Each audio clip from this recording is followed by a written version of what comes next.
We were interested in trying to separate ourselves from referencing architecture and instead referencing landscape.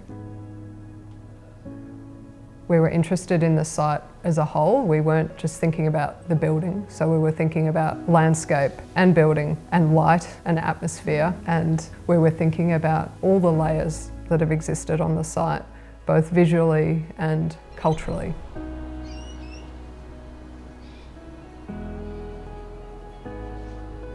We're in North Fitzroy, which is a suburb to the north of Melbourne.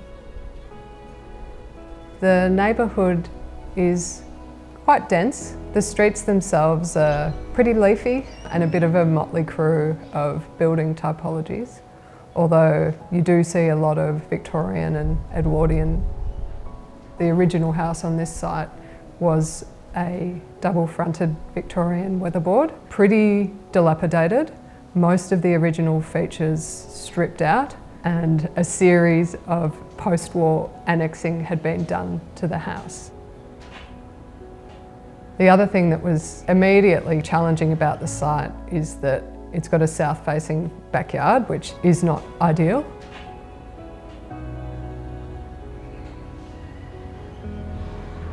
The key move was to relocate the front door. That's side entrance and landscape experience is in place of a long, dark corridor in a Victorian home. And so when you step into the entrance, which is located at the intersection of the original house and the new extension, there's a natural point of pause created in the new genkan, obviously borrowed from Japanese architecture. One of the fundamentals of the plan is this combined cloak, bar, laundry, kitchen cupboard that's in front of you when you come into the genkan. It's a complex little bit of joinery that works really hard in this context. You can choose to go either right into the open living and kitchen space, or you can go left into the more private rooms, the bedrooms, the bathrooms, and one of the studies.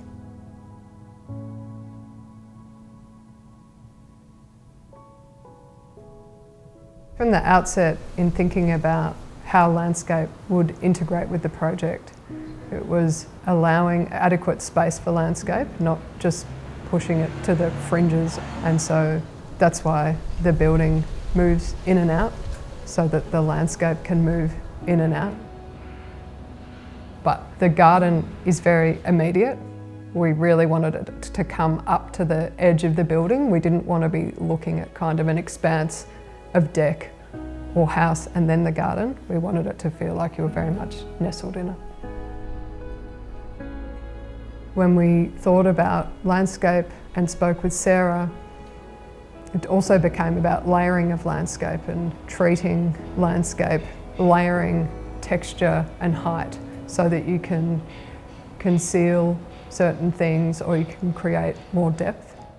Sarah has such an amazing knowledge of plants and the way they grow, the shapes, their foliage, the way the light catches them, that she creates these really fantastic moments that add to the character of the space, the depth that's created, and the way it looks against other elements.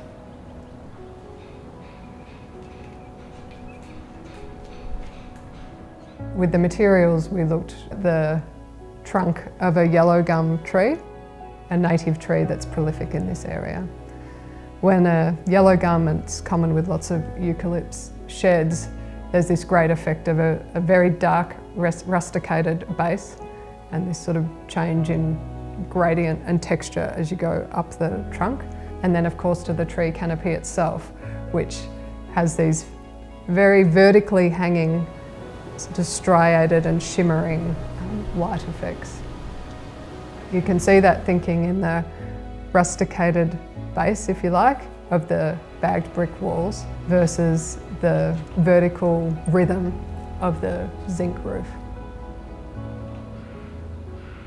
We wanted to, as much as possible, use materials in their natural state, uncoloured or sort of unfinished.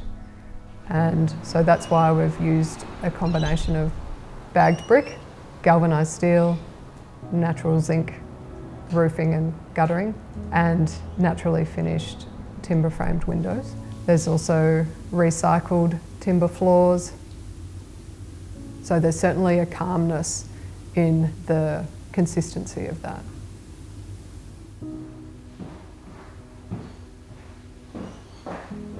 The roofscape is all about this tree canopy. A canopy of a cluster of trees is very varied, but it's often providing kind of homogeneous protection underneath, but the canopy can be really dynamic, and so that's how the roof canopy functions here. Particularly for this back extension, it's obviously a really exaggerated form, exaggerated to let the northern light in, and also to deal more explicitly and responsibly with extreme weather events. Obviously one of the main features is the large oversized eaves gutter that's on the southern facade of the main extension.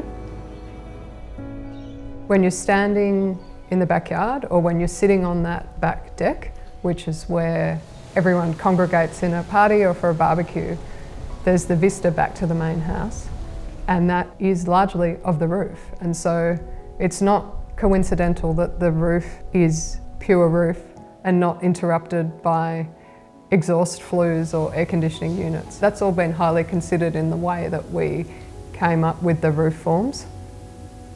We've worked with MRU a number of times, and Paul and ourselves really know each other now, and so he understands our design intent, and so when we say we want to do this exaggerated eaves gutter, he knows what that means for us beyond just drawing it.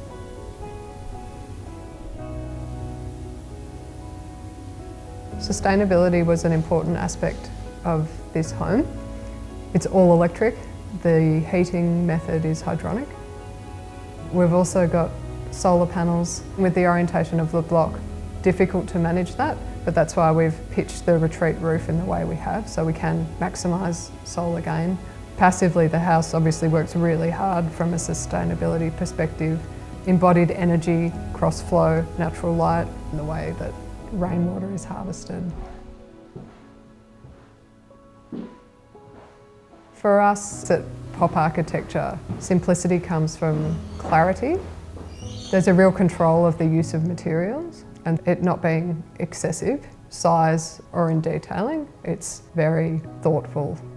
The key drivers really for the resolution of the house was the feel. They wanted a really good connection to the garden, which we've certainly achieved here.